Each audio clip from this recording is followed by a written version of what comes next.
Hey, what's happening, everyone? Happy New Year, and welcome to Two Drunks with a Mic. It's a podcast where we share our past so others might have a future. You can subscribe to the podcast at twodrunkswithamic.com, or you can also subscribe and download episodes on places like Stitcher, Spotify. We're also on Apple Podcasts, TuneIn, and Google Podcasts. And you can find us at any one of the fine Android outlets that supply podcasts. You can also find and follow us on Twitter, Facebook, and Instagram. You know, we're always looking for ways to improve our show, so any feedback is greatly appreciated. And sharing's also a great way to help out. On New Year's Eve, I had the privilege to sit down with one of the most inspiring people I know. Learning of his journey through 40 years of addiction and the redemption he has found in a life of recovery is, well, it's something that I've come to count as a great blessing in my life. From the pit of absolute hopeless despair, Gary Farrall has taken his gift of a new life and done the one thing that all who enjoy a life and successful recovery do. He's giving back. He's paying it forward. He's doing this by helping those who find themselves where he once was, lost. Hold on, pain ends is Gary's mantra. And thankfully, he held on despite my novice interview techniques. So here we go. Part one of a two-part series.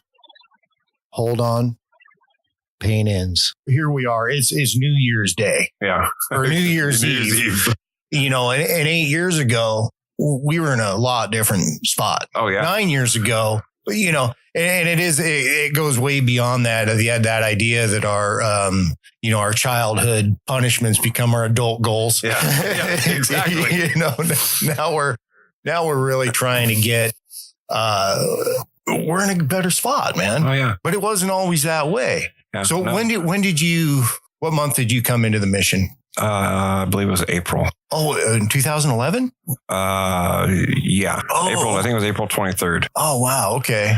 So you were, I think a year before me or no, I'm trying to remember. I was September of 2010. Yeah. So I think for some reason, I thought you were there sooner. I think it was, no, that sounds about right. How'd you end up there? Basically, when I was on the streets, I didn't have any place to go. And I was staying at Casa Esperanza and in and out of Project Recovery. And I just didn't know what to do. I didn't know how to ask for help to get that help. And so somebody said, well, call the rescue mission. Or no, somebody knew LB. And he came over to Project Recovery. Actually, it was Dale at Project Recovery that called him because they wanted to give me an exit plan, instead of just shooting me back out on the street again. And LB came over and interviewed me at Project Recovery at Casa Esperanza and said, yeah, come on in. Wow. No, as a matter of fact, he had me stay on the homeless line for like a week and then brought me in and went through that whole program, which was great. So tell me about this Project Recovery, because, like we were just speaking a minute ago, kind of off mic, I had this idea that any kind of program or recovery was for weak people. And, it was a sign of weakness. And I didn't need it because, I wasn't an alcoholic or nothing. And, and I just ended up at Casa Esperanza. LB showed up to interview me. And a week later, I was in the mission. But it sounds to me like your journey into recovery was a little stuttered, I guess, or staggered. Right? Very. It was very, very staggered. I mean, prior to that, I just didn't know what to do. I didn't know I wanted help, but I didn't know how to ask for help. And that's something that I just about 3 months ago, I spoke at Sanctuary House in Santa Barbara. And I talked about two things. One was help and the other was change. And it was my biggest fear was always a fear of rejection. I thought that I was going to get rejected or turned away, and it was going to shoot me right back out the door again to start drinking and using. And that didn't happen. It was, I got accepted. Just like going into the rescue mission alone. I didn't think I don't have a chance. When And once I got in there, my life just started to change, and now I can give back. I speak at Los Prietos Boys Camp once a month. I run the three meetings a week at Path, Monday, Tuesday, Wednesdays from 7:30 to 8:30. And now it's just about giving back. And, there's people out there that want help that were in my situation that didn't know how to get help. So what exactly was your situation? Drinking, using every single day. I mean, prior to me going into the rescue mission, I was homeless. I was staying in the van, living in my van for quite a while. And then, that got taken away, and then I was on the street. Part of what, we look at and anybody that's been through a program or thinking about going through a program, they're going to have to look at their past. They're going to have to look at the hard things, our side of things. That one thing that we're so hesitant to always, as users, as alcoholics, we rationalize. Correct. We justify. We want things the way we want things to meet our ends. Yeah. The last thing we ever think of doing is looking at our responsibility in the carnage that we've left behind. A ton. But like you just said, you have hope and action equals recovery. And part of that action is taking responsibility and really digging in deep. What got you to that point of just, surrender? Number one, being homeless or being in your van, being homeless. You were a pretty successful guy before a lot of that. Yeah, yes and no. I was pretty, I would say, successful for a while, but then everything just started to tumble. Because I started drinking more, and I was stealing. I was going into grocery stores and stealing all the vanilla extract. I mean, that's what I was addicted to. I was addicted to drinking vanilla extract because it had the alcohol in it, and it gave me a good breath. Okay. Right. And I mean, of course, I had to chase it with half a bottle of vodka. But it was, and that's the only time you saw me on the bacon aisle. I wasn't gonna get bacon goods other than vanilla extract. I would steal as many of those as I could and just pound them. And, my life, I screwed my son over, my wife, and, my family. Thank God I have back now, in my life. But it was hard because I would get invited over for Thanksgiving to my mom's, and I'd have to make up an excuse that I was sick because I couldn't break that pattern. I couldn't break that drinking pattern, that using pattern. I would always say I was sick. I can't come over because I had to drink. And I had to keep drinking every single day, and going into stealing. And I was just tired of it. I just couldn't take it anymore. It was to the point of almost where I wanted to take my life. Yeah. And, thank God daily that, that didn't happen, that now I'm here and now I can give back and help those people that want help. I think I was talking to somebody on the phone the other day, and I mentioned that I was going to interview you, and they're like, "Oh man, yeah, awesome." Ask them about the dumpster. Oh yeah. And I'm thinking, because I remember when I first heard that. Well, I can go into it. Yeah. I remember when we first heard your story because it was on a Friday, I'm sure, in the group. Uh-huh. And, here's this new guy and we're hearing your story and everybody's just thinking, what the hell? What the hell, man? I can get into that dumpster story. That was when I was on the street, and when I was staying over by Bishop Dago, underneath the bridge. And I was watching that Marburg driver was it Tuesdays and I believe it was Tuesdays and Fridays. The latest that he came was 6:15. That was the very latest. And I figured, what a way to go, because the guy didn't, he never got out of the truck. He would just put those arms down and he would, slide those arms into the dumpster and throw it in the back of the truck and compact the stuff. And I said, well, what a way to go. If I, either crash out, pass out in one of the dumpsters, then he'll throw me in the back of the truck and compact me and send me off to the landfill. And nobody will know what happened to Gary. Mm-hmm. And, it's, so that morning came and I made sure that I woke up plenty of time. I walked up to the High Time Liquor, which was just around the corner on Cala Real. Mm-hmm. And I think I had about $3.87 or something like that in my pocket and change. And I knew the guy that opened the liquor store every morning. And went in, it was probably 5 to 6, something like that. Took me in, put all my money on the counter, give me the biggest bottle of vodka you can, for just under $4, which wasn't much. But I got it and I just started pounding. I started drinking the whole thing on the way back I was hustling back to the Bishop Diego. And, drank as much of that as I could, to where I was feeling relaxed, good, let's get this done. And there was 2 dumpsters. I got back to the dumpsters and I lifted up the first one and it was emptied already. This is probably maybe just a little bit after 6, 5 after. And I lifted up the second lid and it was emptied already as well. That was one day that the driver came early. And the bishop that lives on the property at Bishop Diego was the one that found me next to the dumpster. And he's the one that called, the sheriffs and ambulance, fire, all that stuff that showed up. I couldn't even take my own life, that happened for a reason. I completely believe that. And something that I like to share. There's a real good chance that I wouldn't be here right now. Right. Obviously. Yeah, dude, that's heavy, man. I know one thing that when I first heard your story all those years ago, that particular part of it resonated with me because I was always a pretty happy guy, but the alcohol, that desperation of, like you talked a minute ago about not wanting to break that cycle. Correct. You couldn't. There was a physical need, a physical compulsion that is now hardwired into your brain to make you have to do this. Yeah, absolutely. It takes over. For somebody that's never been through it, that's hard for them to understand. So you're drinking basically to get well, type of thing, I guess.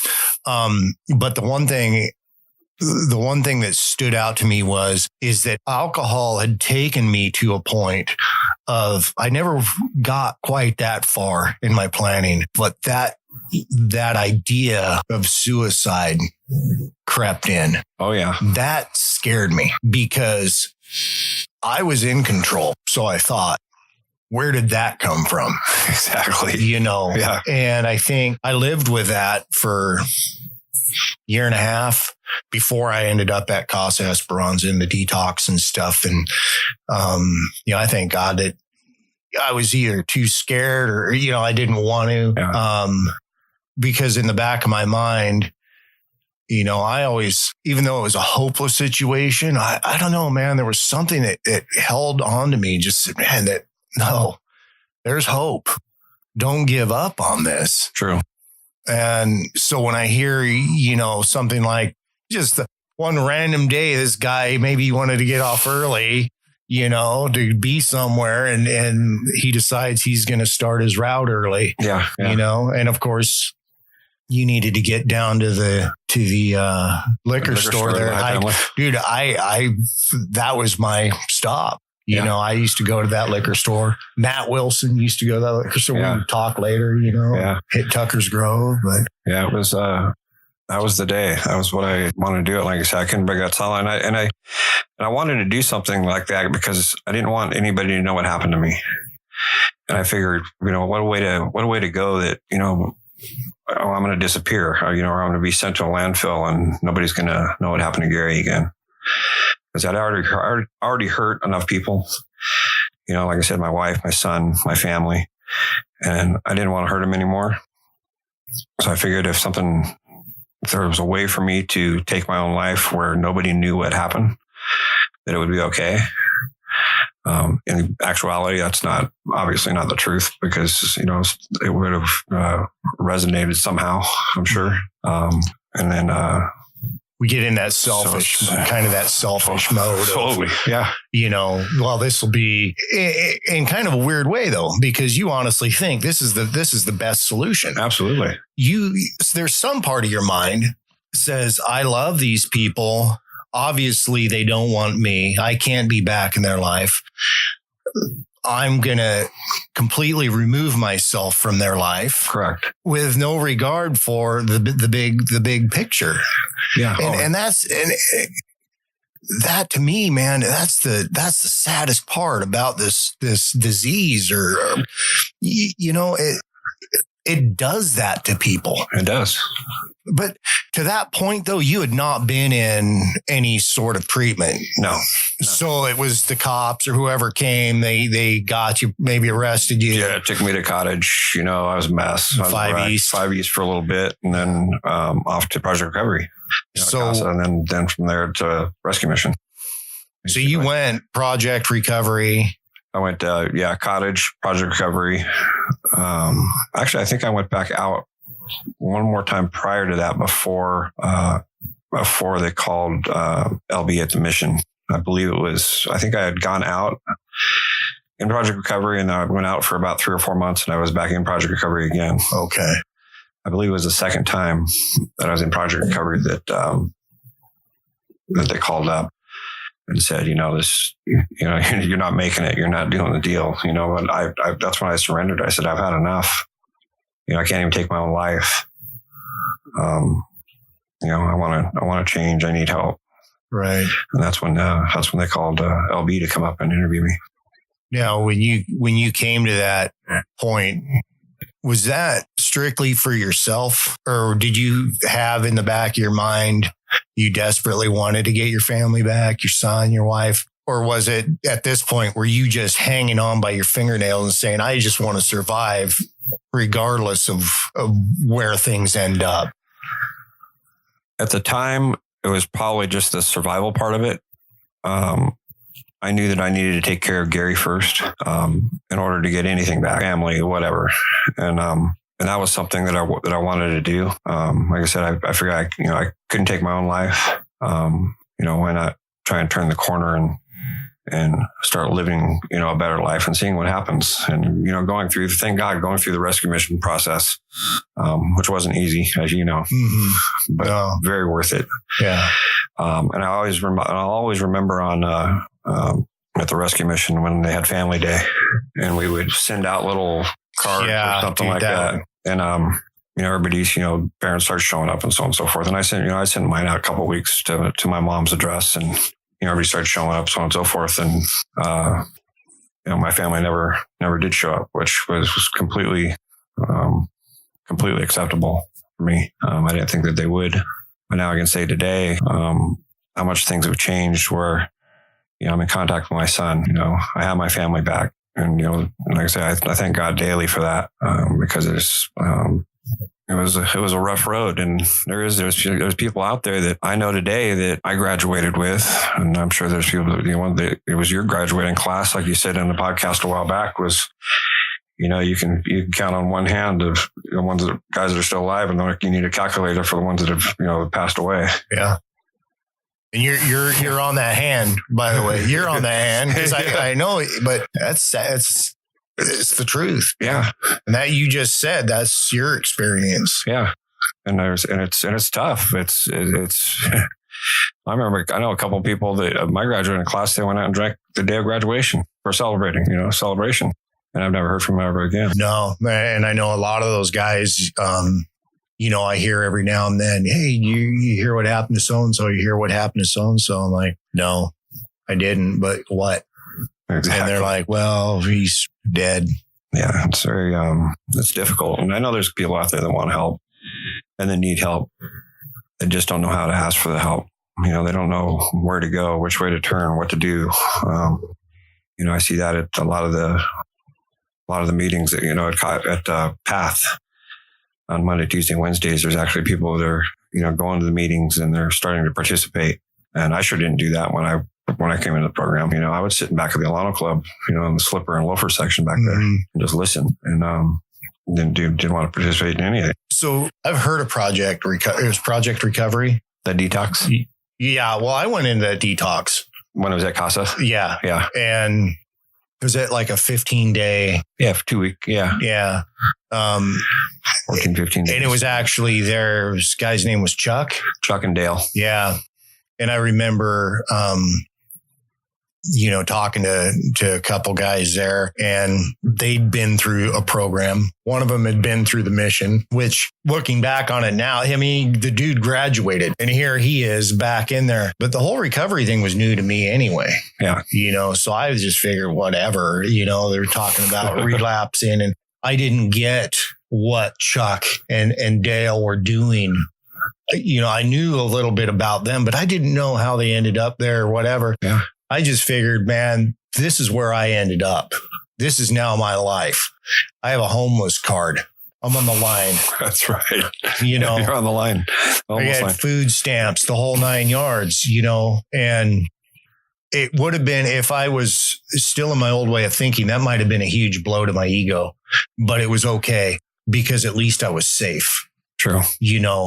But what was the difference though? I mean, you said you probably went out a little bit after Project Recovery. Is that what you said? Yeah. Project Recovery the first time. Excuse me. And then, I can't remember if I went out or if I think I left, if I'm not mistaken, looking back on it, I don't even think I made it the first 2 weeks. The first time I was in Project Recovery, I think I was there about 10 days, and I said, I got a case of the F-its. Yeah. And I think I just bailed. They don't lock the door. No, the door was unlocked. I figured, I'm going to take advantage of that. Grab some snacks on your way out. Yeah, help yourself. I think I was there about 9 or 10 days, and I just said, forget it. And went back out for about 3 months, and then I came back in the second time. Okay. And that's when I needed, I needed to do the deal. I needed help. That's when like I said, that's what the trash can ordeal was when I was doing the second time. And then getting into the rescue mission and going through the Genesis process really helped out. You hit on a couple points. You talked about serving, you talked about giving back, and you talk about, we've talked before about the spiritual aspect of things. And, I didn't know what the program at the mission was all about. I showed up and Goralski meets me at the door. Yeah, when's the last time you drank? And I'm like, I don't know, dude. I was a mess, man. And he's like, well, you're not going to stop unless you can remember that. And I did. It's easy enough to go back and look at things and reflect on that. But I think about all those fourth phasers and third phasers. They're doing it. They're all fat and happy, running around and met that first 30 days, where you can't really do anything. I was still pissing hot because of the detox meds that they gave me. Yeah. But what was the turning point for you at the mission? Once I started feeling a little bit better. Exactly. At that point, because I know you and you're like me, man, we start feeling better. We're Superman. Exactly. So what kept you there, man? I really wanted, number one, to get well, but you're absolutely right. When I started feeling better, it was going through my head is like, how do I get out of here? And the same thing with the rescue mission. The gate was always open too. Oh yeah, the doors were unlocked. You can do whatever you want. But I finally came to the realization that I wanted my family back. I didn't have anybody but myself. All it was Gary in a bottle, and or vanilla extract for that matter. Now it's an all-in-one, man. I heard they have that vanilla flavored vodka and all that. Yeah, it was a mess. I even did that. I did the vodka with vanilla extract in the bottle, and then I even added wine to it occasionally. So I had like a triple combo. Highbrow. Yeah, it was gnarly. I don't recommend it for anybody. It was pretty nasty. It'll keep a fella regular, right? Yeah, and I didn't have to worry about a hangover just because I kept drinking every day. Yeah. But what kept me there is I was hearing success stories. I think matter of fact, right when I came in, about 2 weeks after I was there was a graduation. Well, I went to a graduation.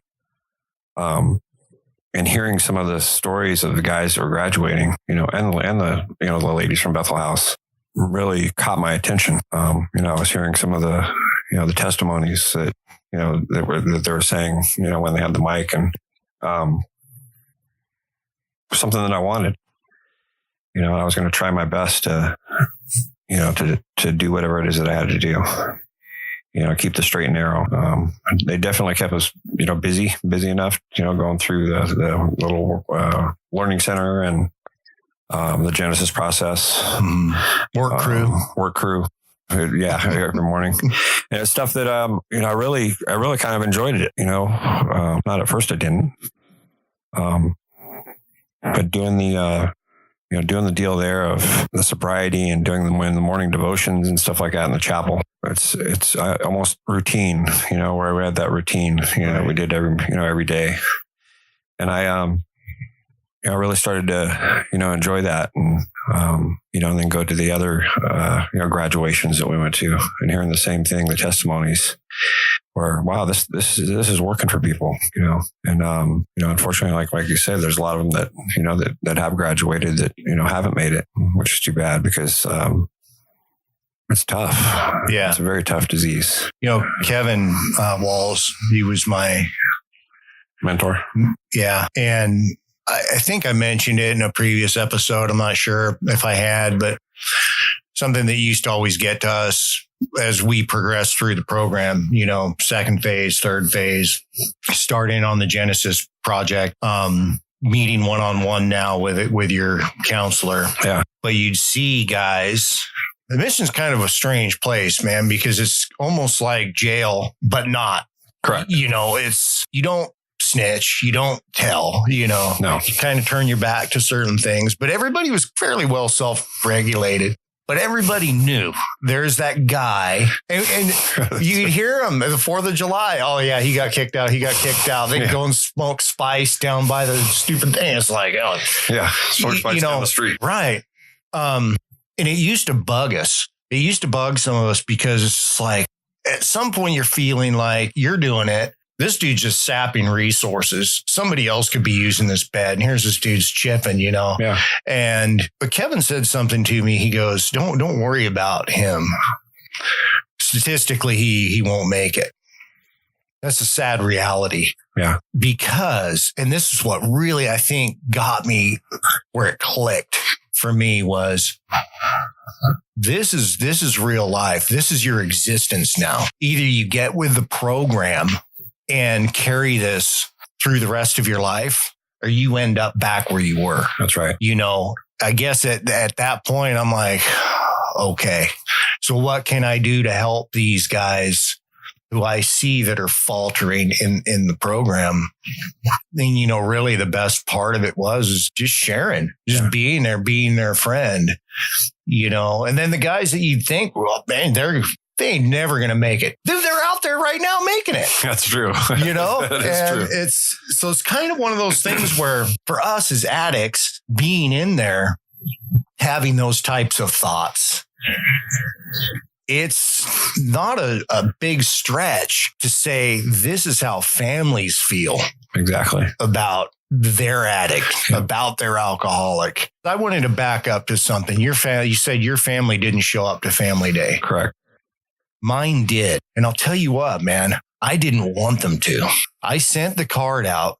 I was so scared, man, because I knew it was going to be my mom, my dad, my sister. And dude, the way that I treated that whole situation in my later drinking years, I knew I had to face it, man, but I didn't want to. But I went through it. And I was in there with, obviously this group of people, and you get to hear a lot of dirty laundry thrown around in there. Yeah. But the really cool thing was what my family, and I can only speak for what my family got out of it, is they learned their role in things. It was a hard pill for my mom to swallow, that she might have been an enabler, and my sister might have had this particular role, and my dad maybe had this particular role. But what it did for us is it opened up a dialogue. So now it was no longer me and them separate. It was us together in this fight. So for me, that's a big part of my accountability now. Yeah. So for you, when you say your family didn't show up to that, but you're back in their life now, has there been a period of education for them, or is it just kind of getting to know, I guess the new Gary, the Gary that's really always been there, but has been, for a number of years in their experience was a user, man, was an addict, was a thief, was all of these things. Oh, yeah. Tell me about that, man. What's it been like with your family? Well, it was, and you're absolutely right. I mean, all of those things that I did in the past of stealing and lying and cheating and basically trying to ruin their lives. And I was pretty successful with that. Just with drinking alone. I didn't care. And the family day when that came, I knew that I had a good feeling that nobody was going to show up. They were tired of hearing "I'm sorry."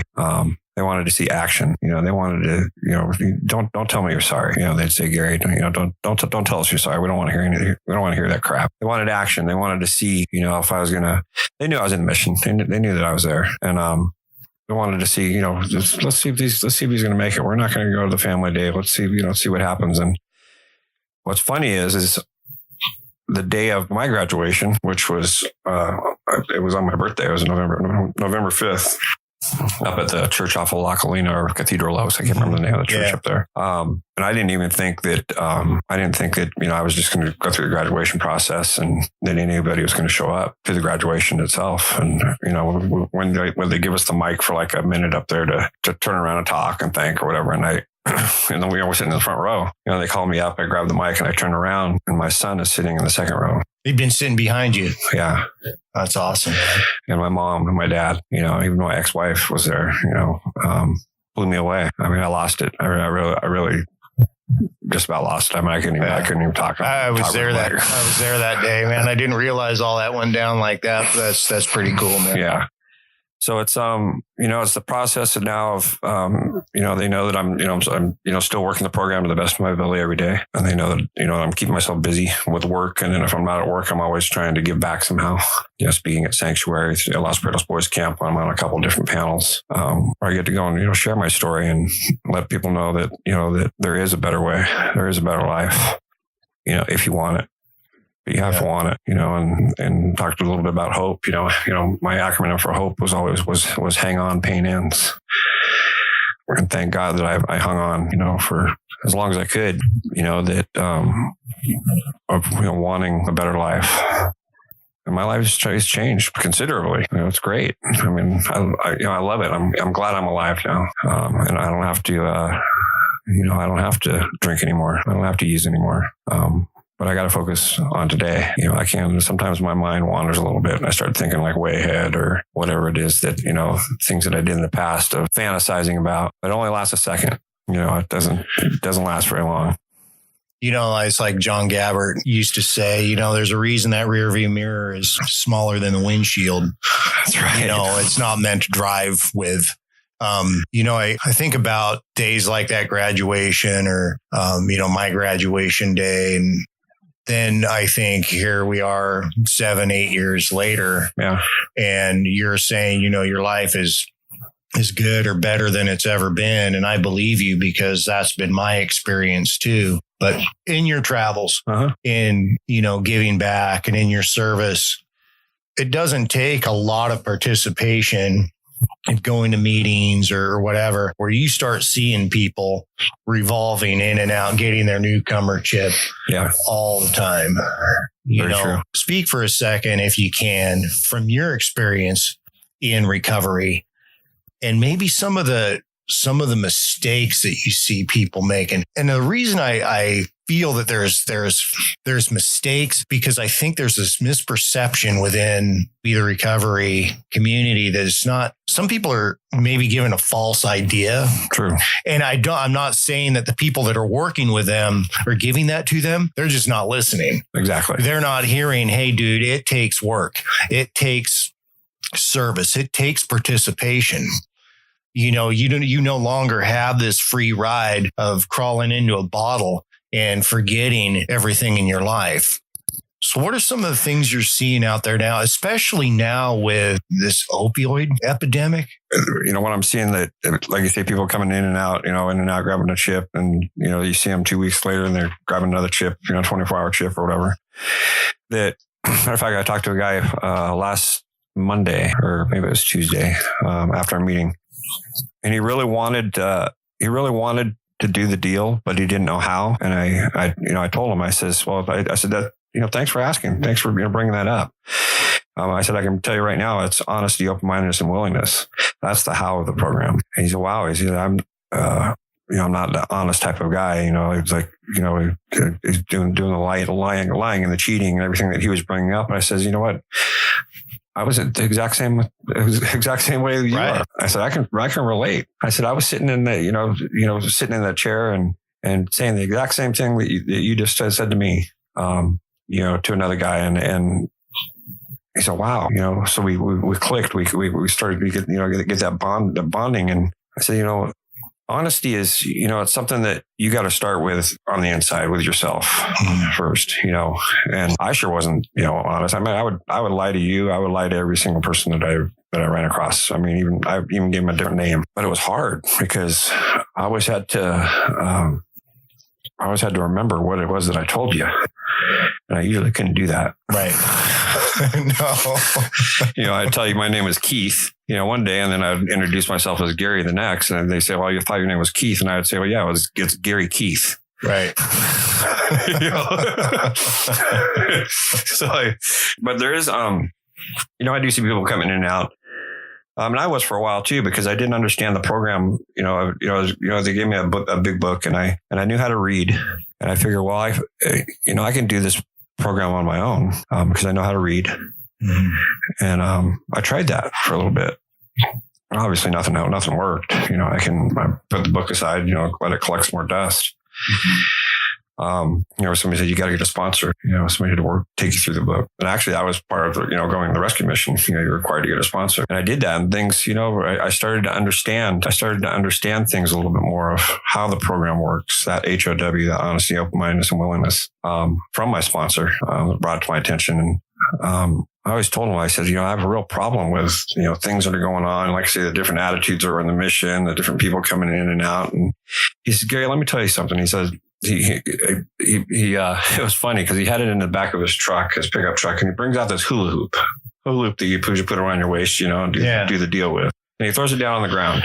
He says, stand inside the middle of the hula hoop. And so I stood inside the middle of the hula hoop. He says, everything on the inside of that circle, you have control over. Everything on the outside of that circle, you have no control over whatsoever. He says, you always remember that hula hoop effect. And I said, wow. I said, okay. I said, that makes sense. And we kind of left it at that. And then we got into the part of trying to believe that a power greater than myself. I thought I was the power, the deal. And I had a really hard time with, that. But I wanted to do it. I just didn't know how. I had to go back to him. I said, I don't know how to, accept a spirit of God, something that's more powerful than me. And he took us down. He took me down to Goleta Beach one afternoon. He says, where's some shorts? And I said, all right. So we started reading over the chapter and came to believe that a power greater than myself can restore me to sanity. And we left the books on the table, and he says, come with me. And we walked down into the water, into the ocean. And the waves were like 4 feet high. I thought the guy was going to baptize me or something, but I didn't. I know we didn't read anything about baptism. So I said, what's going on? And in my head, and so we walk out to the water about waist deep, and the waves are about 4 feet high. And he puts me in one spot. And he says, when that wave breaks, next wave coming over breaks, he says, don't move, stay where you're at, stay in one spot. And I'm thinking in my head, well, that's not going to happen. The wave's going to break, and I'm going to tumble. Anyway, so the wave came over, and sure, it knocked me backwards. I kind of lost my balance, and I fell into the water, and I got back up, and he was standing next to me. He says, now do you believe there's a power greater than yourself? I said, wow, yeah, that hit me. I understood that. And he says, come with me. So we walked back up to the bench where we're drying off, and I said, I have something for you. And I said, what's that? And he says, that's right here. And he shows me his thumb and his index finger. And there was something in between his thumb and his index finger that he wanted to give me. I'm thinking, what could be a grain of sand or something like that? It was a mustard seed. He said, that's the amount of willingness that you need to be able to move forward in the program. To the day, that's still taped to the inside of my big book. That mustard seed is just that tiny little bit to be able to move forward. And now, ever since then, it's neat because my higher power that I choose to call God, but I also like to say that, the power of the sea as well, because of that instance that he showed me. Mm-hmm. I can always I mean, we're surrounded by it. I could use my five senses. I can walk alongside it. I can hear it, feel it, taste it, and see it whenever I want, really. And it's just something that brings a real calm to me. So I think there's a lot of people that are back to the question of people coming in and out. I think there's a lot of people that just don't understand, not just the program itself, but they need to work on themselves first and then start going through, like I say, just like, going through the rescue mission, and, they got us into the Genesis process. It basically breaks you down to nothing. You're letting everything loose. And you talk about the honesty. You have to have it in that. Yeah. Oh yeah. And because I talked about like the faster scale, and I use that all the time. I may not remember the exact acronym. What does this acronym, part of the acronym stand for? But I remember this one thing. Regardless of where I am down that scale, I can get off and go back up. Correct. Our old way of thinking does change, but I believe that it changes in the way that we react. In the old days, I had a list of triggers, 3 pages long, and I could, this happened, drink, this happened, drink. Now those things can happen. And I've learned to adult, I guess, right? I take them in stride. It doesn't mean that I'm still not upset. It doesn't mean that I'm still not aggravated with something. I just have a different way of dealing with it. Yeah. That's true. But the one thing I heard speaking about a higher power, and a lot of guys go in and do say that, they don't believe in God, or they have a problem with God, or they have a problem, I guess, conceding that idea. Like you said, I'm king of this. I thought that for years. Yep, exactly. And you know what? The evidence in my life proved that, though, because I had the money. I had everything that the world is going to point to and say, that's a successful man right there. But in the inside, I was dead. But the one thing that always stood out to me was this idea, and I forget exactly where I heard it, but it's like, listen, if there's something greater than you out there that can destroy you, which if you're honest, your drinking, your drugs, it's greater than you because you can't control it and it's destroying you. There has to be something out there greater than you that can save you. Correct. And that gets the wheels turning in the head. They may still have a problem with God or conceding this power over to something, but now that seed's planted in their mind and something takes root. That's right. That's true. I heard somebody say one time, when they're dealing with somebody that might be struggling, they're like, man, all I got to do is just get them to hit the pause button. I don't care how I do it. I'll agree to go use with them tomorrow. If that's all it takes to sit there and hit the pause button for a minute, because a lot of times, Gary, I know it was my experience, and I know for sure it was your experience, is we just get so wrapped up in that moment to the point where time stands still. Oh, yeah. And all we can think about, I just need to drink. Yeah. And I don't care if I have to drive drunk to get it. I don't care if I have to steal it. I don't care if I have to, whatever. I'm going to get it. Whether I was successful in my mission or not is irrelevant. Right. It's that way of thinking. Correct. That's true. And to me, I saw with my sponsor, I saw, me giving him the answer, I don't know about all this, but I saw his response to me. It's like, okay, well, how come he's not getting I'm trying to piss this guy off. I'm trying to get rid of him, my sponsor was always so calm, and I was trying to complicate the shit out of everything. I had to complicate it. I had to always question. And but that was okay, because he said that's what he wanted. He says, ask the question. Well, if you're asking questions, at least you're thinking. I was thinking, yeah. And there's nothing wrong with that.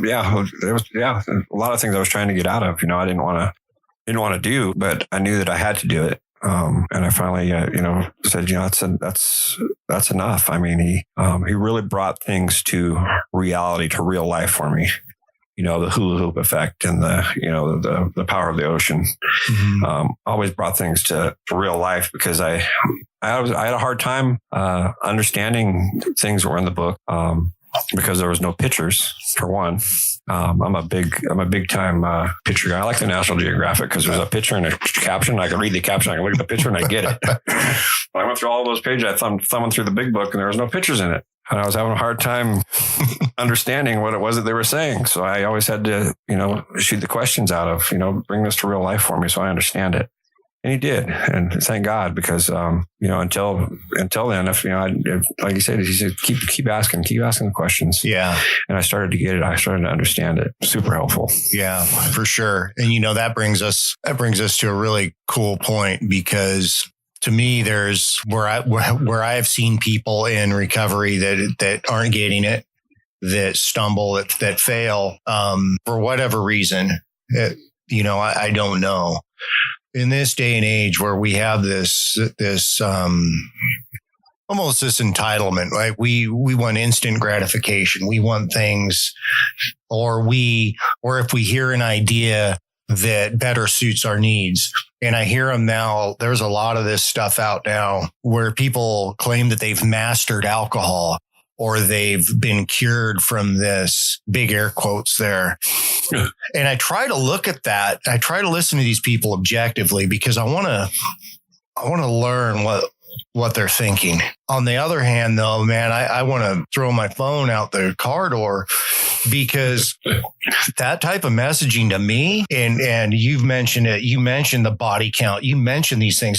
This is life and death, man. Yep. It's not something that you can master. It's something that if you're serious about it, you come to the realization that you have to live with it. And there is a very good way to live with it and a positive way to live with it. And people want to dismantle the model of something like AA or NA. I've mentioned before in the other episode, I'm not a huge AA guy. It's more of a personality thing, I think. However, I never feel like I'm above not needing to go to that AA meeting, because I'm going to hear something from a newcomer that I'll be like, man, I forgot how that was. So I see the importance of that type of thing. But where's all this stuff coming from that you can be cured from that? And there's big rehab places right down the coast here, man. That's their claim to fame. Yeah. They can cure you. Yeah, in Malibu. Oh, yeah. Yeah. And I'm like, nah, man, I don't get it. And then now there's this drug you can take that'll somehow relieve you of any desire to drink or whatever. However, people still drink on it. It just doesn't make you want to drink as much. Oh, wow. And I look at something like that, and I forget what it's called, but I look at something like that and I'm thinking, that isn't going to work. Number one, because that old way of thinking is still there. Correct. If you want something, you're going to get it. Yeah. And if it's that escape, if it's that high, if it's that, you name it, whatever. It's out there. It's there. It's available. And we're professional liars, cheats, and thieves. We can rationalize whatever we want to do. But, and I know I've said this before, but when Goralski had us all in that circle, and he comes to me and I'm just, I'm just going to be of service because that's what's working for me. Yeah. And he said, you're the only one that's going to make it. And I think the point that he was making to the rest of the group, not saying that, all these guys were going to go out, was that's the key to it. Yeah. And, like Randy and I have discussed before, it isn't, I'm going to get to this point and then serve. No, you start the first day you walk in and you're feeling like ass and somebody says, help us set up these chairs. Yeah. Start doing it, or listening to your sponsor. Yeah. Start going along. That's the last thing I wanted to do. Yeah.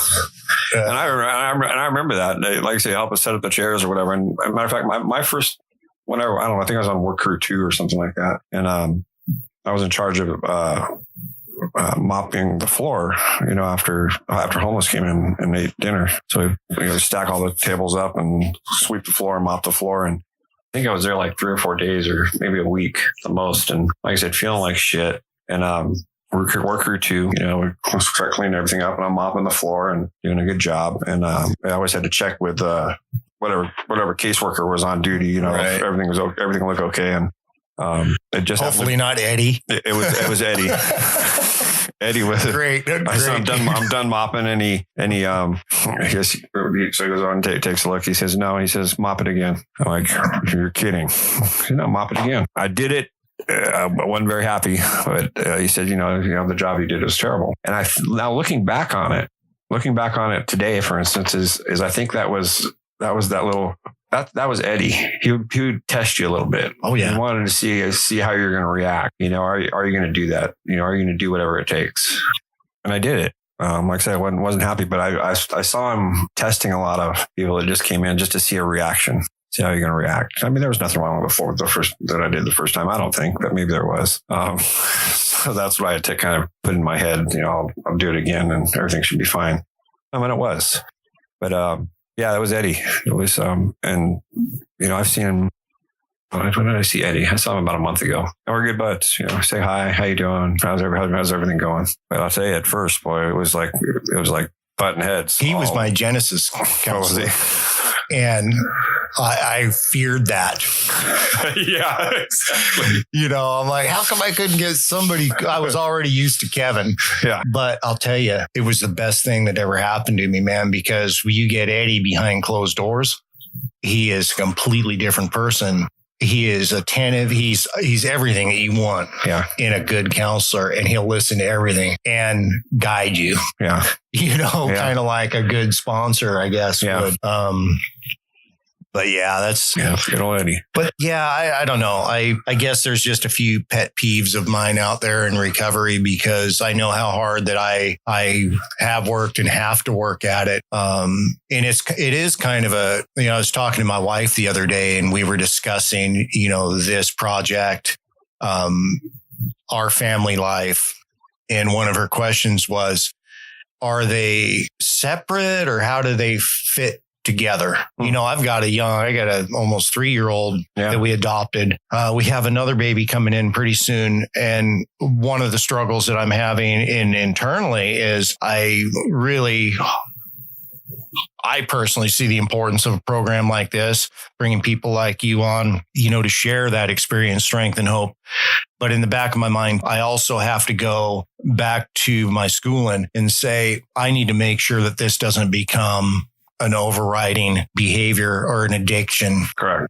But one of the points that I brought up to her when she asked that question, I said, they are separate. And she said, explain that to me. And I'm like, oh, okay, I'll try. I said, but here's the thing with the way I run my recovery program is that it's an individual endeavor. You have your program, I have my program, but the components of it are selfless. You give out. I save myself by giving away. And so I see my service to the foster community, for instance, that never would have happened unless I was sober. Oh, yeah. The work that I do in that community never would have happened. They probably don't know much about my past. Yeah. It doesn't matter. No. I don't hide it. It just doesn't come up. Yeah. They might know I come from a dodgy past, and that's okay.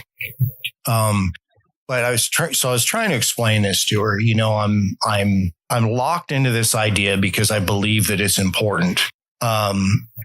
But I don't want to have it become a hindrance or, I guess, a resentment on their end.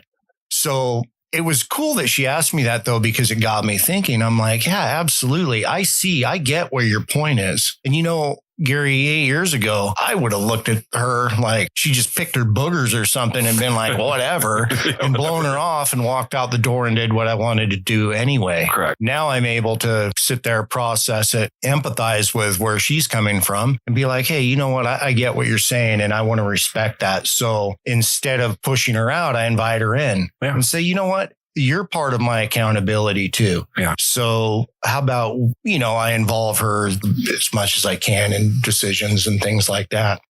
To me, when I look at something like that, I see a big difference in the way that what I've learned back in that program sort of starts clicking. Yeah. Even recalling it back all these years, they may have never come up before, but all of a sudden it's like, oh no, I remember that. So yeah, to me, it's just kind of a trip. But you mentioned that you're, I've totally forgive me if we already cover this, but how does your family now, how do they view things? How did that process happen? Because one of the things that's close to my heart, based solely on this family day experience that I had with my mom and everybody, was seeing things kind of click for them, and then seeing my part, their part, moving past the blame game type of thing. How did that process go, though? Next time on Two Drunks with a Mic. This idea that there's some sort of difference between an alcoholic and an addict, where to the point where they're like, oh, you can't mention that in this room. I personally have been in rooms where it's like, well, you can't, we can't talk about that type of thing. Or I've heard it a little bit, but I've also, and of being drugs or alcohol. Well, they're both a drug. Right. So I would bring up whatever, if I use, or if somebody used, Coke or pills or whatever it is, and then they drank or whatever. An addict's an addict. You're an addict.